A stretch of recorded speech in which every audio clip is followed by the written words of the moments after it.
Merkantilisme. Video ini berisi teks dan voice over. Rekomendasinya, untuk mendengarkan memakai headset dan untuk menyimpan bisa di screenshot. Pada akhir abad pertengahan di Eropa, seperti Inggris, Belanda, Prancis, dan Jerman, berkembang gaya kepemimpinan raja yang tidak saja berkuasa dalam bidang politik, melainkan juga dalam bidang ekonomi.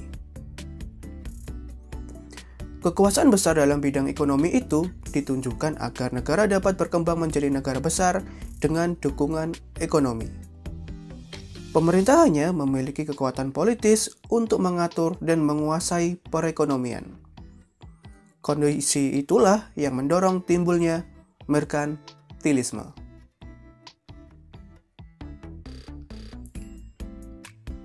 Merkantilisme adalah suatu sistem ekonomi yang berusaha menyatukan dan meningkatkan kekayaan keuangan suatu bangsa dengan pengaturan seluruh ekonomi nasional oleh pemerintah, dengan tujuan mengumpulkan cadangan emas serta memperoleh neraca perdagangan yang baik,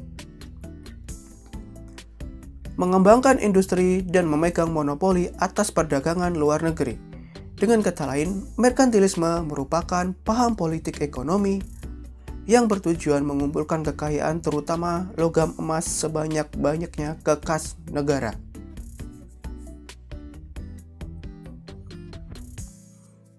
Merkantilisme yang berkembang sekitar abad ke-16 dan 17 ini dijalankan negara-negara Eropa dengan cara upaya sebagai berikut. 1. Memperoleh kekayaan terutama emas dan komoditas lain sebanyak-banyaknya untuk membiayai kepentingan negara. 2. Meningkatkan aktivitas pertanian dan industri untuk sasaran ekspor. 3. Memacu ekspor dan sebisanya mencegah impor. 4. Melakukan perlindungan terhadap kegiatan ekonomi dalam negeri. 5. Mencari wilayah dengan kekayaan alam yang tinggi sebagai daerah koloni atau jajahan.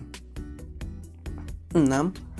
Menjalankan monopoli atas perdagangan luar negeri, baik di dalam negeri maupun di negara-negara produsen yang dijajahnya. Ajaran merkantilisme yang berkembang di Eropa ini memicu intervensi suatu negara dalam mengatur perekonomiannya.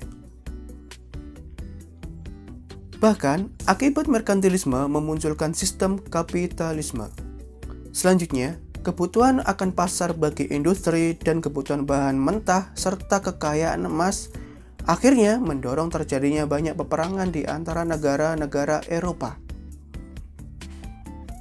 Dampaknya, imperialisme dan kolonialisme atau penjajahan bangsa-bangsa Barat atau Eropa dimulai.